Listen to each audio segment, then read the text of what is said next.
Who's more to blame right now for the Bears' 0-2 start? Is it Caleb Williams or is it Ben Johnson?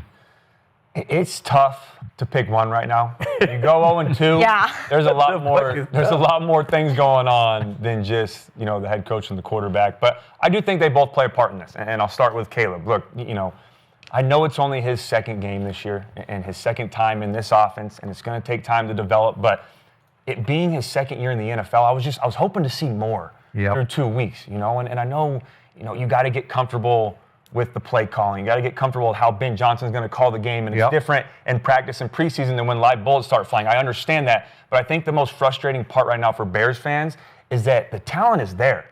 And I know Aqib might not agree with this, but you see flashes of how good he can be. He'll make a play to where, you're like, wow, this guy has it, and then he's too inconsistent, and you don't see it again. So it's, you're sitting there like, just do this every time. Be more consistent. The arm talent's there. He can make all the throws on the field, from the pocket, outside of the pocket. I love the way that he can take off and run and create with his legs.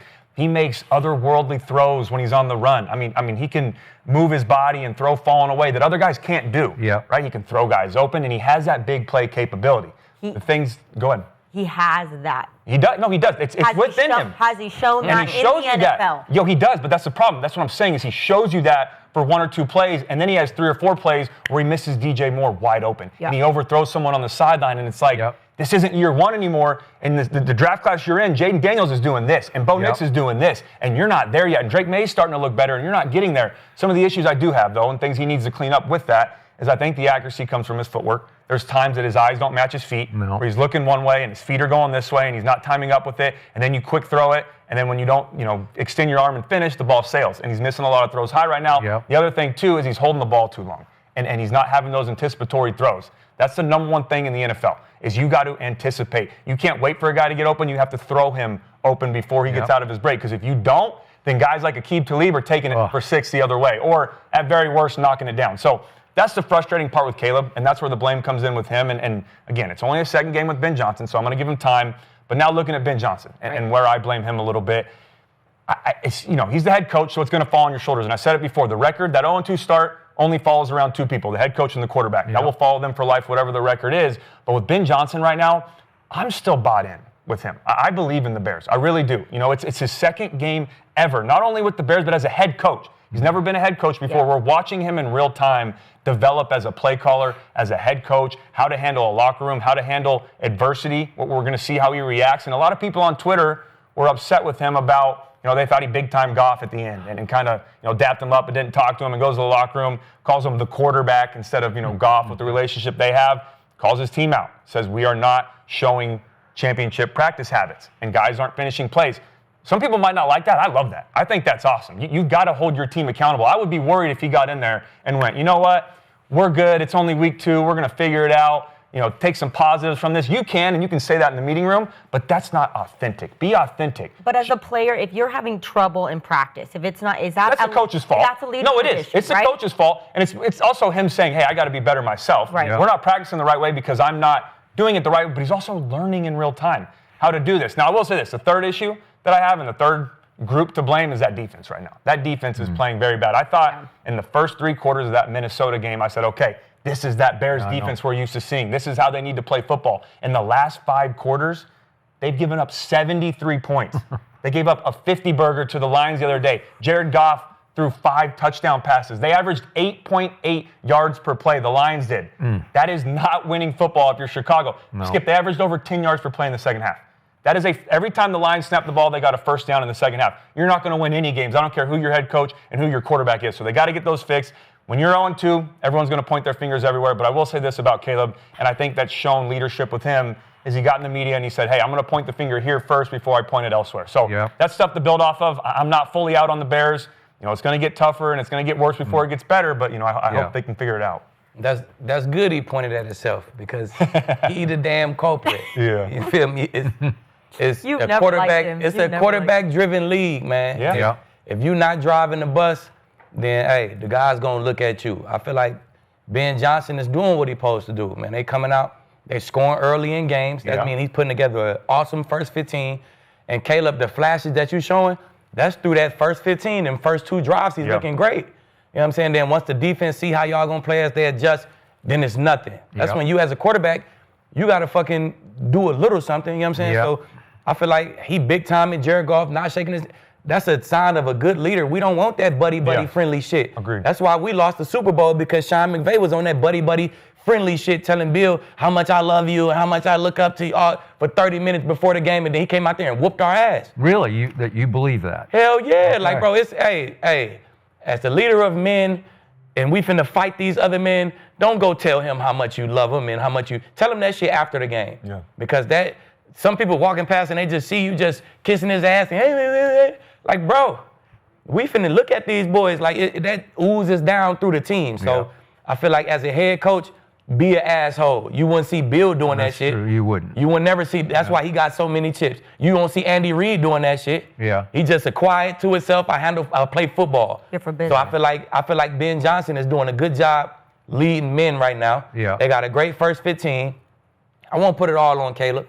You could say the O-line could do better. They could run the ball better. Yeah. Yeah. And the defense damn sure can do better. You just said they gave up 73 points in the last 5-6 quarters or whatever it is. Yeah. They damn sure could do better. But I don't think you said, is it Caleb or is it Ben? It's definitely not Ben. You watch the tape, in the second half of games, guys are running free and Caleb are missing them. It's wide open throws to be thrown. He threw one interception this year. It's a wide open guy. He overthrew the ball, interception.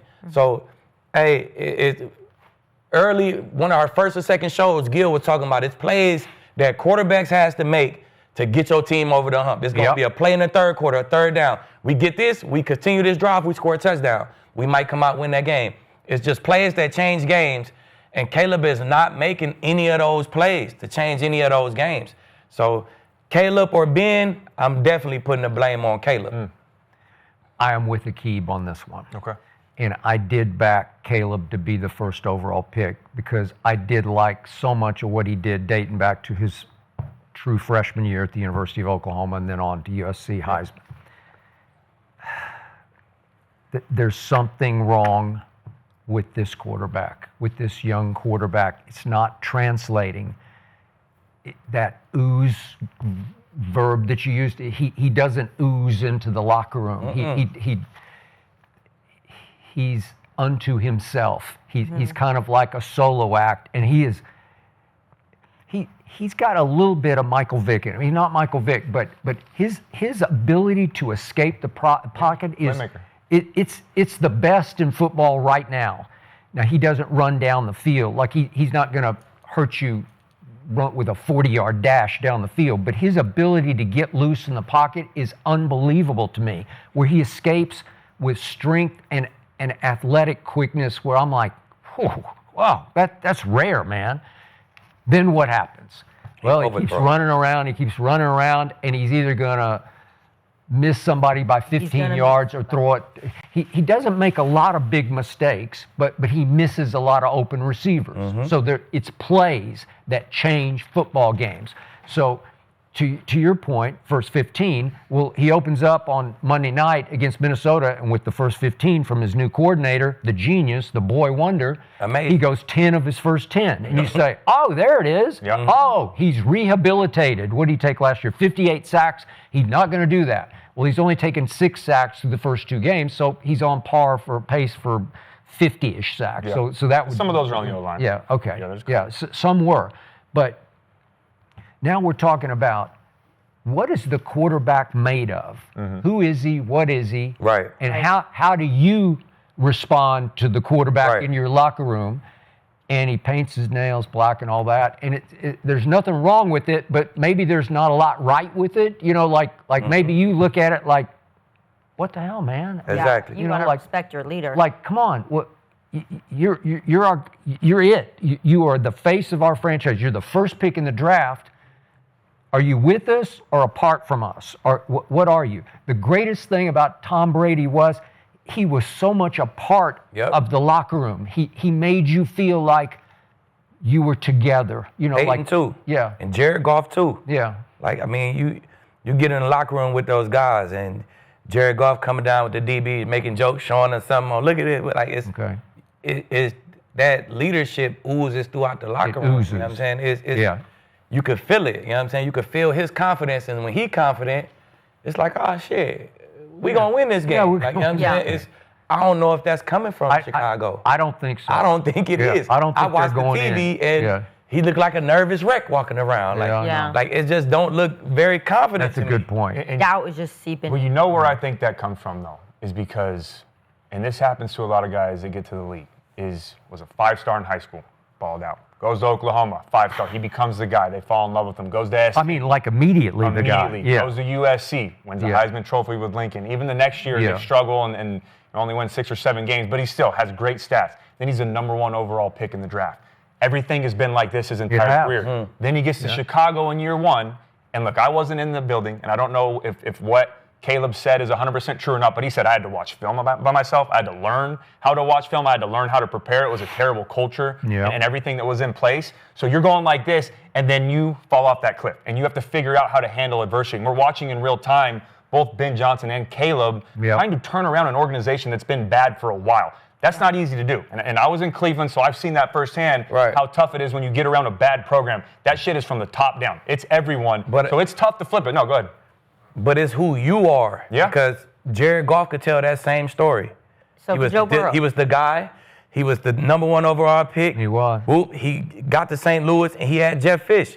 And let him tell you about Jeff Fish. He's like, bro, I did everything by myself. Like, Jeff Fish, that wasn't a good situation. Agreed, but then they went and got him McVay. Exactly. And then we saw what happened. That's why I'm saying Johnson. So they went and got you Ben Johnson. And when you went and got McVay, they started off 2-0. That shit, you can immediately see it. This shit cracking.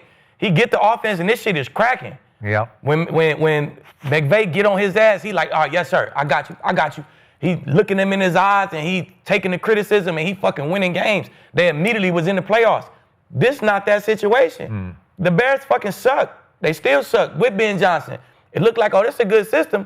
This shit sucked, though. Yeah. You know what I'm saying? So I don't disagree. It's who you are, bro. It's who you are. My whole point is just the timing of things. I think another thing with that, too, is, and it doesn't get talked about enough, and it's not everybody, but now these college players, to your point, not taking criticism, that NIL money and you know, who they are before they get to the league, I mean, they're damn pro players before they even get to the NFL. Right. Some of those guys come in like, man, I don't need this shit. Like, I'm already paid. I don't, you know, I already got my money. I got my check. I got, you know, whatever it may be. I'm not saying Caleb's that guy, but I think to that point, it's tough for them to get through to Caleb with some of this stuff because of the personality he has. And he is. He made a ton of money at USC. I was there. I witnessed it firsthand with the NIL money. Yep. And that will give your ego, you know, something that maybe it's not, and it's tougher to humble those guys in the NFL. Jaden Daniels make a ton of money in college? He did. That's why I said not everybody's like that. It's who you are, no, exactly. Bro. It's who you are, and Caleb Williams is just not that guy.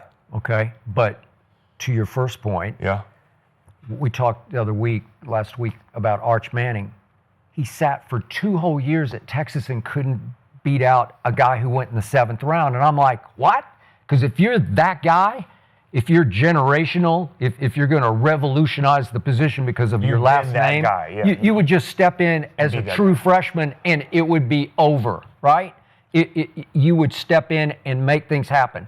When Caleb got his shot as a true freshman against Texas at the Cotton Bowl, it's their biggest game of the year. He was that guy. He was that guy, and he just took the game over. I remember watching. His talent is undeniable to me. He's got a big arm and supreme athletic ability, and yet the intangibles, the leadership. That's what it is.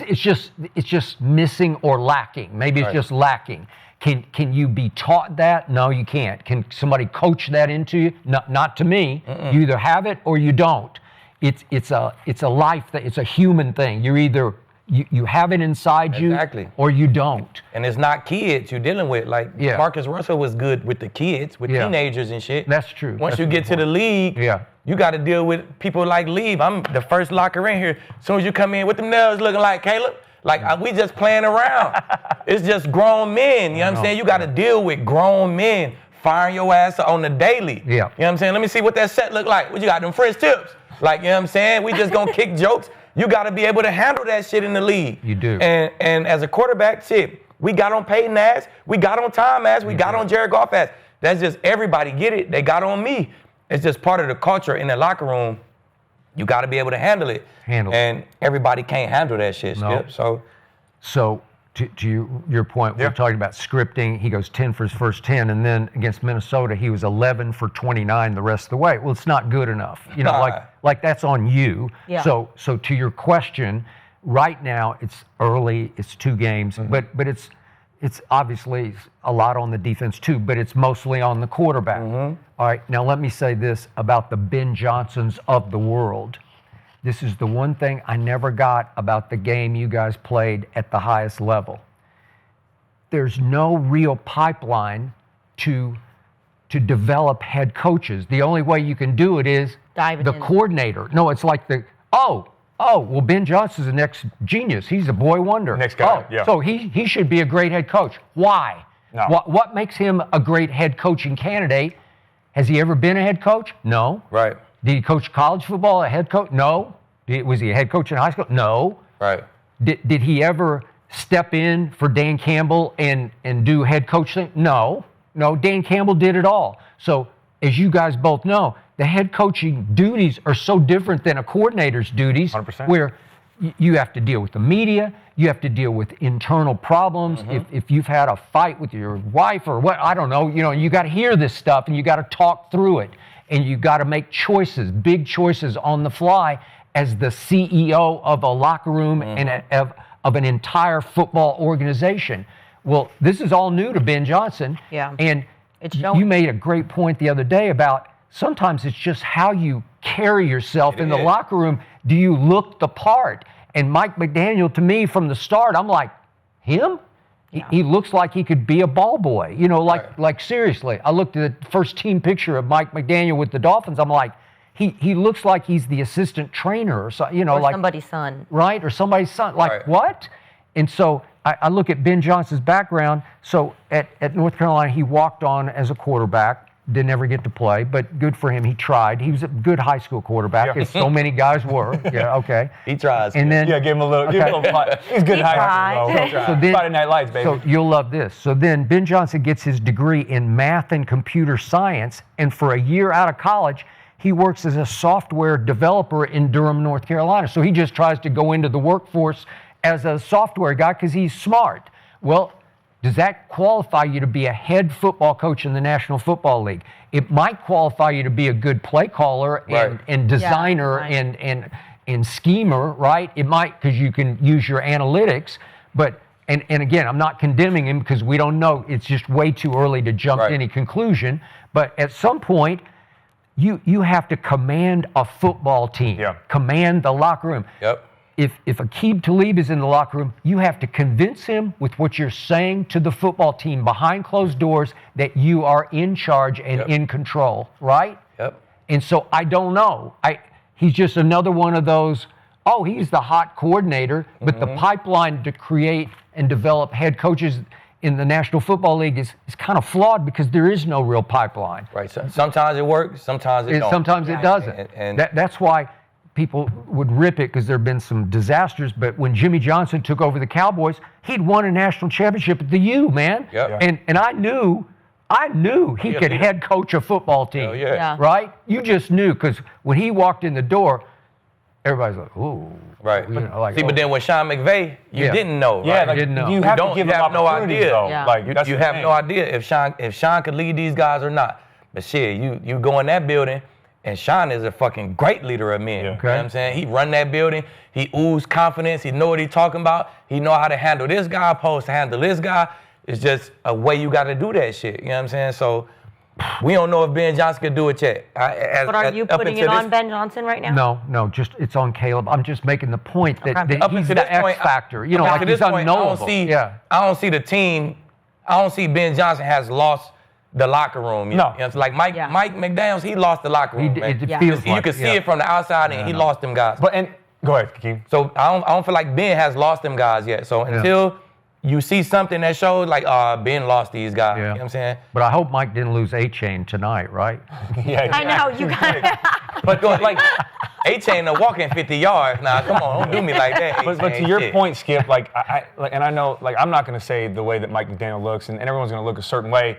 But the problem is when he does that goofy shit in the meeting, interview, it's funny when you're winning, but when you lose, that immediately gets flipped on you. Hell yeah. And guys don't respect that. Like grown men who go out there and put their bodies on the line and get their ass kicked every Sunday don't want to come back and hear these funny one-liners from your coach. Even though, it's a little comedic relief, I get it. Like Bill wouldn't do that. No. Some of these great Nick Saban, you ever hear him say some shit like that? Absolutely not. And those are leader of men. But to your other point, I know there's no pipeline, but that was a great, call on that. McVay. Yeah. Like, you have to give them a shot. And there's coordinators. There's coordinators that are head coach. Yeah. Don't work out. Like Josh McDaniels. I love Josh, but he's tried the head coaching thing twice. Didn't work. I'm just going to be a coordinator. That's fine. And there's great money in that. Vance Joseph, a great D coordinator. Yeah. But when he was our head coach, like, we thought that shit was a joke. Yeah. Like, he clearing his throat, like, every other word is, like, in front of the team. We like, bruh, what the fuck going on, bruh? Like, you know what I'm saying? It's like, you just wasn't confident up there talking to us. You know what I'm saying? Yeah, you're right. You're right. First of all, that confidence, you got to be confident enough to lead these grown-ass men. You know what I'm saying? And if we don't feel that confidence, we gonna blow you off, bro. We already millionaires, make 10 million, he make 15 million, he make 6, he make 20. Like, we already full of our fucking self. Somebody gotta fucking lead us, and they got that, the leadership, the confidence gotta be there from the coach, and then it has to be there from the quarterback. Yeah, it got so bad for me last night about Ben Johnson because I don't know enough about him as a head coach. I even looked up his height and weight just to see, because I don't know how big he is. His stats, I'm like, are you walking in? What his physical look like? But this guy sucks. So now we need to know, what's his height and weight? 6'1", 195. Yeah, It's not, he's not small. Mike McDaniel looks like a tiny guy. Yeah. How tall is Mike McDaniel? I see him as 5'8". Like, when I see him on the media conference, I'm like, is he 5'8"? But Bill not a tall guy. But he still got that presence. But Bill got that fucking presence. Like, hey, I don't play with nobody. Yeah. He got a way of showing you. He start the meetings off. I told you before. Yeah. Sometimes he just start the meeting off. Let me just get on Gronk ass, just so everybody can know I'm not fucking playing today. Or Tom's ass. Or Tom ass, just to let everybody know I'm not fucking playing. Let me call out, leave. Hey, leave. They got this fucking Josh Gordon. Can you handle this shit or not? Hell yeah, I can handle it. All right. Whoop. And then Josh Gordon roasted me that day.